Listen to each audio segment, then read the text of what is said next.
Bonjour and welcome to Lagniappe with Mon Voyage. I'm Nicole LeBlanc.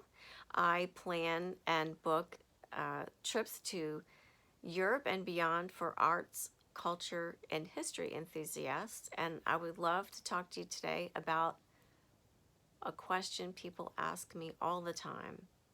It's a very basic question, but it's got a complicated answer.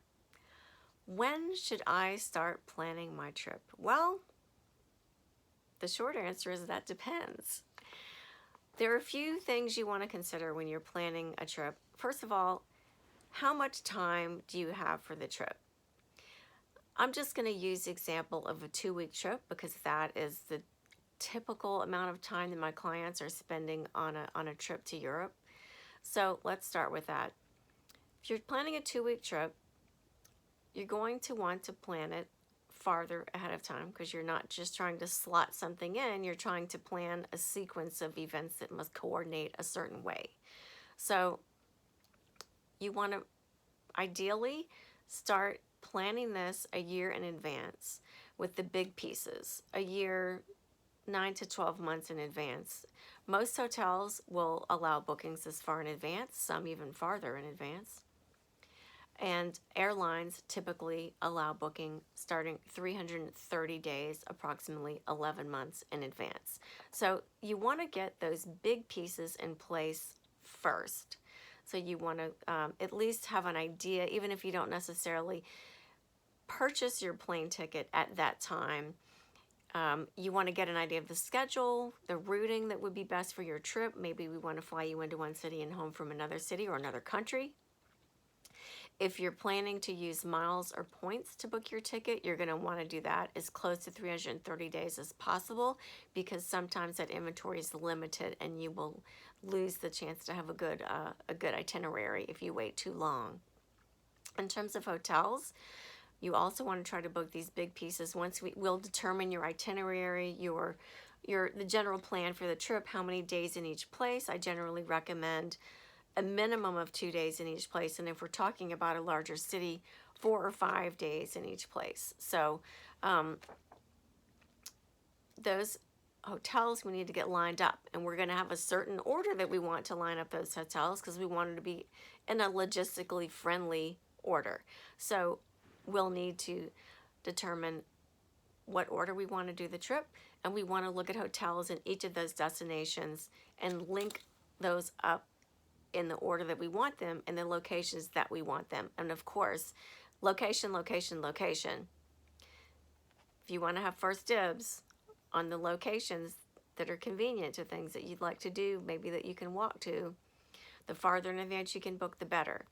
And everything I've said so far goes double if you are talking about going at peak season or for a special event. Sometimes for special events, you're able to and should book even more than a year in advance. Sometimes tickets are that hard to get.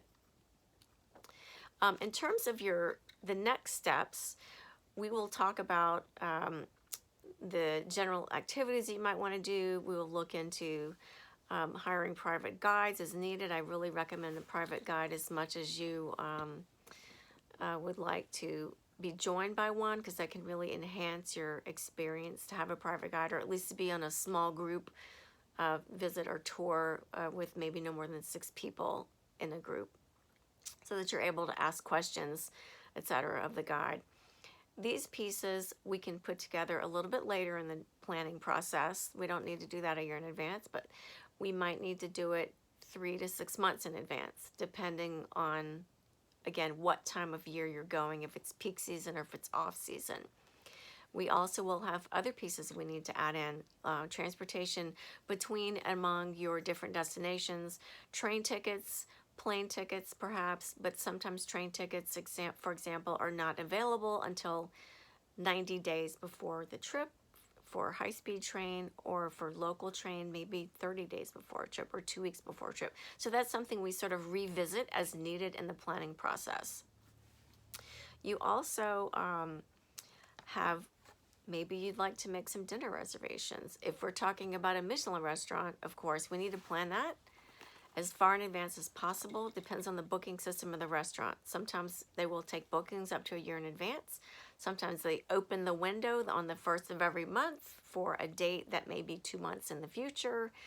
It varies among restaurants, but if we're going to be looking at that particular type of reservation, that's something else we need to stay on top of. If we're just looking for normal dinner reservations, that's something we might want to do, say, a month or 6 weeks ahead of the trip. We should be able to make reservations for you for any special meals you would like to have on the trip. So there are a lot of pieces that go into the planning process. So there's not one answer about when you should start planning, but the best answer is, of course, the more time we have to plan, the better.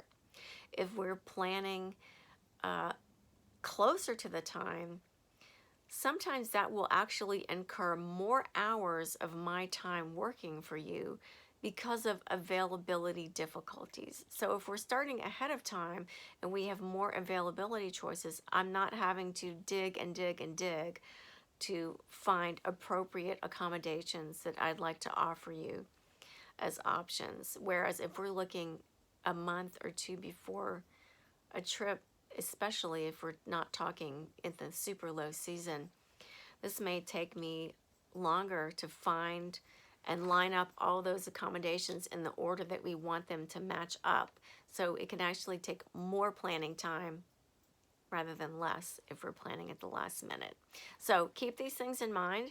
I would love to help you plan a trip to Europe or have you join one of my small group trips to Europe where all you have to do is just jump on. You don't have to worry about any of this. I worry about all of it for the group as a whole.